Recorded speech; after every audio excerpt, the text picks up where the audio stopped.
إن الحمد لله نحمده ونستعينه ونستغفره ونعوذ بالله من شرور أنفسنا ومن سيئات أعمالنا من يهده الله فلا مضل له ومن يضلل فلا هادي له أشهد أن لا إله إلا الله وحده لا شريك له وأشهد أن محمدا عبده ورسوله يقول الله سبحانه وتعالى في الكتاب العزيز بعد أن أعوذ بالله السميع العليم من الشيطان الرجيم يا أيها الذين آمنوا اتقوا الله حق تقاته ولا تموتن إلا وأنتم مسلمون وقال رسول الله صلى الله عليه وسلم خيركم من تعلم القرآن وعلمه اللهم اجعلني وإياكم من أهل القرآن. Yang kami hormati para asatid,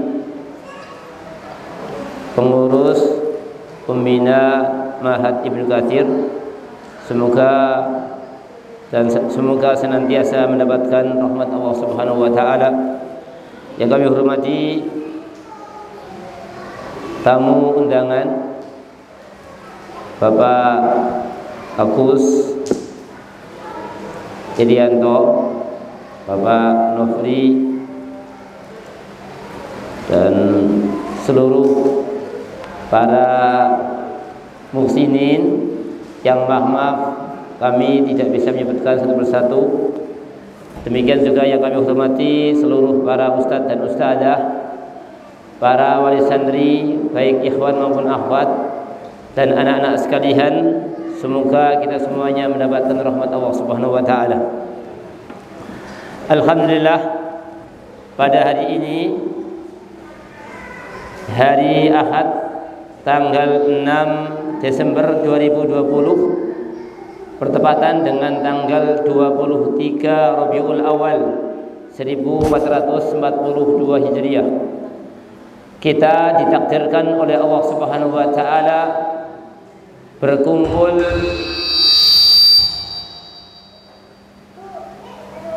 dan bermajlis di rumah Allah Subhanahu wa taala, yaitu di Masjid Al-Imam Ibnu Katsir rahimahullahu taala rahmatan wasi'ah.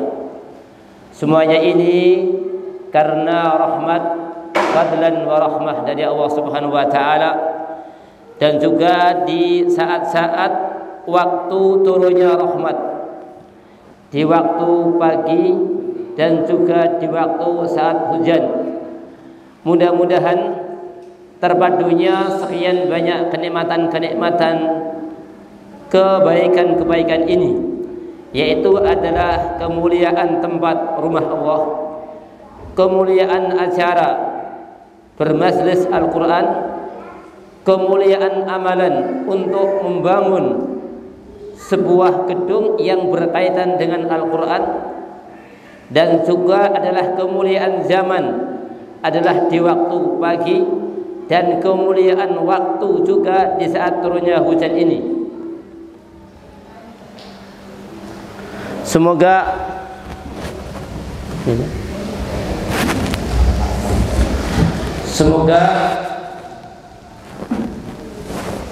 terpadunya sekian keutamaan ini juga terpadu dengan kemuliaan isi hati kita untuk beriman dan bermahabbah kepada Allah Subhanahu wa taala.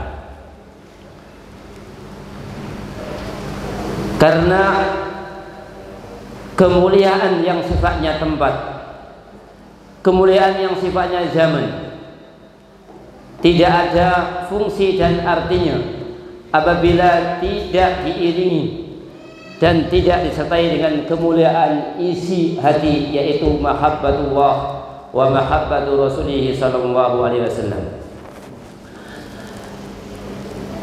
Para bapak, para ibu sekalian, rahimani wa rahimakumullah,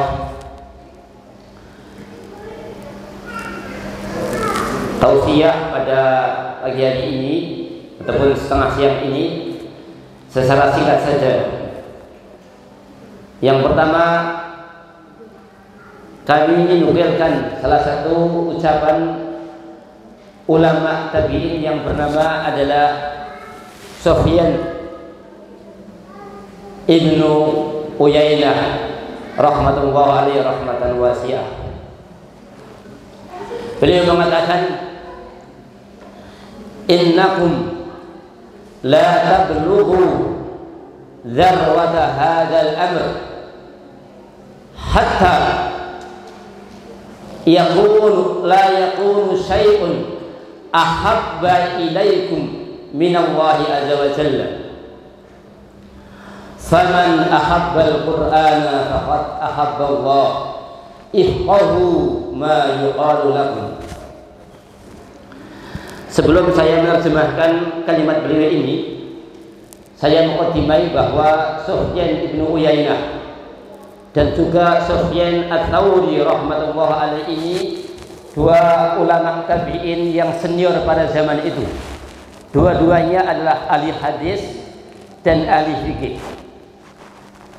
Ulama tabi'in itu adalah ulama yang hidup setelah masa sahabat radhiyallahu ta'ala anhum ajmain.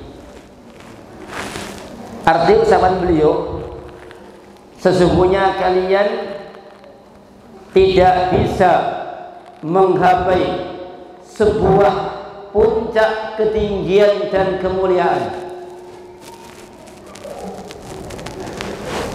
pada urusan Islam ini, sehingga tidak ada sesuatu dalam hati kalian yang lebih kalian cintai melebihi Allah Subhanahu wa ta'ala.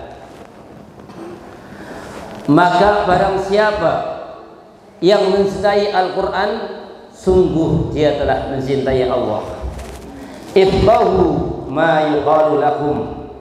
Hendaklah kalian fahami, pelajari terhadap isi kandungan Al-Quran Karim. Para bapak, bapak ibu sekalian rahimahullah ta'ala, kita bersyukur kepada Allah Subhanahu wa ta'ala bahwa kita termasuk salah satu hamba Allah yang dipilih oleh Allah untuk kebaikan, yang mana sebuah adab menyebutkan, idza aradallahu bi 'abdihi khairan ista'malahu. Apabila Allah Subhanahu wa ta'ala menghendaki kepada hamba itu sebuah kebaikan, maka hamba itu Allah pilih untuk menjadi penopang kebaikan dan Al-Quran.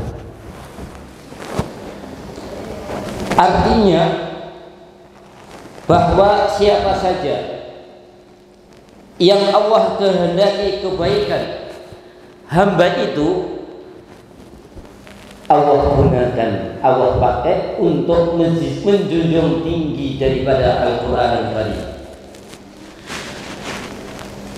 Menjunjung tinggi Al-Quran Karim ini oleh Syekh Muhammad bin Shalih Al-Utsaimin ada dua makna. Yang pertama adalah maslakun hissi, yang kedua adalah maslakun maknawi. Apa itu maslak hissi? Adalah siapa saja yang menyediakan fasilitas, sarana, prasarana untuk pembangunan para penghafal Al-Quran, baik yang mewakafkan tanah, baik yang membantu secara pikiran, baik yang membantu secara finansial, operasional, bahkan maaf adalah bagian kebersihan dan dapur, merupakan kandungan daripada man salaka tariqan yaltamisu fihi ilman sahhalallahu lahu tariqan ilal jannah, menempuh jalan ke surga secara fisik. Saya sedikit cerita pengalaman yang baru kemarin terjadi hari Selasa. Saya punya kawan yang sudah berumur 68 tahun. secara hijriyah, secara masehi. Kalau dihitung secara hijriyah berarti umurnya sudah 70 tahun. Karena hitungan masehi setiap 100 tahun itu ditambah 3 tahun hitungan hijriyah. Kesimpulan ini diambilkan dari istimbat para ulama tafsir terkait dengan Allah Subhanahu wa taala menjelaskan bahwa penduduk Ashabul Kahfi itu tinggal di gua selama 300 wasdadu 300 tahun ditambah 9 bulan. Begitu baca Al-Quran. Bukan 309 tahun, 300 tahun ditambah 9 tahun. Oleh sebagian orientalis itu dikoreksi. Katanya Al-Quran suci, mulia. Kok menyebutkan tentang masa tahun Ashabul Kahfi tidur? Apa manfaatnya? Begitu. Ini sudah nggak suci lagi. Begitu. Masa tidur aja disebut dalam Al-Quran? Begitu. Oleh salah satu ulama pakar tafsir di Mesir, kemudian dipelajari, ternyata kalimat labitu pada surat Al-Kahfi di ayat 12-13 sampai labisu di ayat yang membahas 300 tahun itu, jumlah kalimatnya adalah 300 kalimat, dan pas pada jumlah 9 tahun adalah 309 tahun. Allahu Akbar. Ini salah satu i'zazul Quran secara bilangan. Kembali cerita ini. Jadi namanya adalah Pak Mukhtaroh ini. Dulu maaf yes Allah yarham, pernah mengalami masa kehidupan yang lika-liku, pernah kehidupan. Setelah itu kemudian mengalami jatuh secara duniawi karena pengusaha kayu, kemudian dapat ujian dan macam-macam lah. Akhirnya ringkas ceritalah kemudian jatuh secara duniawi. Akhirnya kemudian dia ikut dengan kami untuk sama-sama belajar Al-Quran dan taklim. Dimulai kurang lebih adalah tahun 2009. Sampai kemudian ia mewakafkan seluruh sisa-sisa waktu umurnya untuk taklim dan untuk dakwah membantu pembangunan pondok pesantren. Ini kali terus begitu. Sudah terus pagi, siang, sore dan malam begitu, terus begitu. Nih, dari rintisan pembebasan tanah, dari mencari 1-2 buah ombak batu besar, sampai pengalaman kami mencari 2-3 meter sisa keramik itu saya tempuh dari Lamongan sampai Bojonegoro kurang lebih 3 jam. Itu dalam rangka untuk mencari potongan keramik, hanya 2-3 meter kami jalan. Ringkas cerita saya potong masalah ini.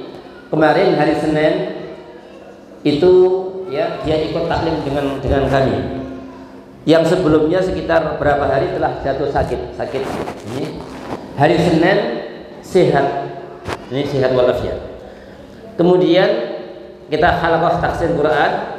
Dan beliau itu selama sekian lama tahun, 10-11 tahun, tidak pernah mau untuk megang mikrofon begini, tidak mau. Ini mungkin karena malu ataupun mungkin mental lah ini nih. Hari itu dia tafsir, ikut maju membaca Al-Fatihah sampai 3 kali dan sebagian ayat surat Al-Baqarah. Kemudian jadi langsung ya beraktivitas untuk kebutuhan pengecoran itu ke sebagian donatur pagi siang. Habis zuhur jam 1:30 pergi sama saya sama Pak Udin. Ini ada orangnya di saksi sini, ini Pak Udin ini bertiga kita pergi ke Tuban untuk beli kabel. Ya, kabel. Kemudian ya waktu asar hampir tiba. Kita di mobil ini alhamdulillah bicara tentang dakwah, termasuk bicara tentang alhamdulillah Pak Taro, Pak Udin, kita digunakan oleh Allah untuk kepentingan dakwah.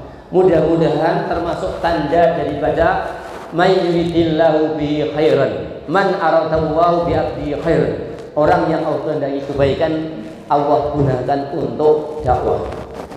Sampai kurang lebih 10-12 menit sebelum sholat asar kita bicara masalah rekening akhirat.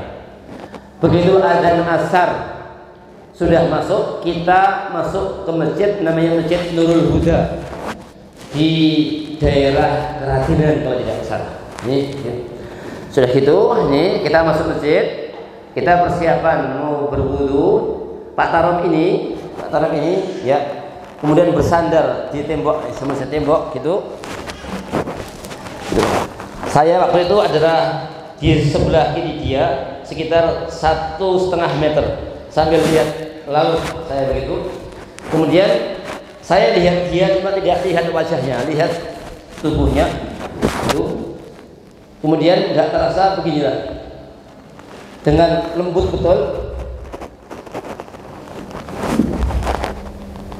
Saya mengira biasa. Ternyata kemudian lembut betul. Kemudian saya terima begini, gitu. Saya belum artinya mikir ke arah situ, ke arah kematian ini. Ya setelah itu kemudian Pak Udin yang di kamar mandi ini saya panggil untuk keluar, segera keluar. Kemudian saya talqin, ya sekali saja, dua kali saya talqin. Pandangannya sudah tidak sudah tidak kelihatan, sudah gitu. Ya, dia tidak teriak-teriak manggil saya dan juga tidak mengeluh. Begitu sudah. Kemudian tetap saya talqin sampai sekian kali. Kemudian kurang lebih 1,5 menit ataupun 2 menit itu. Kemudian ya saya katakan la ilaha illallah. Kemudian ia mengatakan la ilaha illallah. Kemudian dia meninggal. Nah ini pengalaman kami kemarin pada hari Selasa. Ya. Saya dapat iktibar dan pelajaran. Barang siapa yang mewakafkan waktunya, tenaganya, uangnya, hidupnya di jalan Allah untuk membangun masjid, maka insya Allah Allah yang Maha Rahman yang Maha Rahim akan mematikan dia di rumahnya, di rumah Allah Subhanahu Wa Taala. Dan alhamdulillah teman-teman pada menangis beliau. Bahkan ada salah satu kawan yang namanya Pak Samsul itu setiap taklim menyebut nama dia nggak kuat bicara, menangis gitu. Nah ini mudah-mudahan Allah ampuni dia, mudah-mudahan husnul khatimah. Dan ini sekali lagi termasuk daripada makna adalah man salaka tariqan yaltamisu fihi ilman secara hissi. Siapa yang terbiasa berbuat sesuatu, maka dia akan mati di atas sesuatu itu. Man syaba ala syai'in mata alaihi wa man mata alaihi yub'atsu fihi. Siapa yang membiasakan diri berbuat sesuatu, maka dia akan meninggal di atas itu. Dan barang siapa yang meninggal di situ, maka akan Allah bangkitkan dia dari kiamat di atas apa yang dia lakukan. Para bapak ibu sekalian rahimahullah ta'ala, yang kedua masalah secara maknawi adalah doa para wali santri. Maka ibu-ibu, bapak-bapak, terutama yang menjadi wali santri di sini atau di tempat yang lain, pondok-pondok yang lain, ibu tatkala punya tanaman, hendaklah dipelihara, hendaklah dijaga dan dirawat. Di antara cara perawatan tanaman adalah bangunnya wali santri di waktu sepertiga malam yang terakhir untuk bermunajat kepada Allah Subhanahu Wa Taala. anak-anak yang di pondok pesantren itu sebaik-baik tanah. Maka sirami, jaga, pelihara. Minimal kita lakukan doa, Rabbana hab lana min azwajina wa dzurriyyatina qurrata a'yun waj'alna lil muttaqina imama. Minimal kita berdoa dengan doa tersebut atau doa-doa yang lain dengan bahasa Indonesia yang maslak al-ma'nawi adalah talibul ilmi, talibul Quran. Syekhul Islam Ibnu Taimiyah rahmatullah alaihi, beliau itu masya Allah sampai dijuluki Syekhul Islam, hidupnya umurnya habis untuk dakwah dan jihad. Gitu. Sampai dalam sirah sejarahnya beliau tuh belum sempat untuk nikah. Di penghujung akhir hayatnya dia mengatakan, Allah nadimtu ala tadyi'i akthar hayati fi ghairi ma'anil Quran. Beliau nangis penyesalan yang luar biasa. Padahal kitab yang ditulis itu masya Allah sekian banyak, puluhan. Hampir setiap cabang ilmu Islam beliau menguasai. Dan sekarang dia rujukan para ulama-ulama saat ini. Beliau katakan, demi Allah saya menyesal bahwa mayoritas umurku itu kenapa tidak saya habiskan untuk tadabbur ma'anil Qur'anul Karim. Itu Syekhul Islam yang hidupnya habis untuk perjuangan dakwah. Sekian kali dia jihad, bahkan sekian kali jadi penjara karena mempertahankan tauhid la ilaha illallah, masih menyesal. Bagi kita ini, ia mengatakan juga, ya laitani aqtasiru ala fahmil Quran.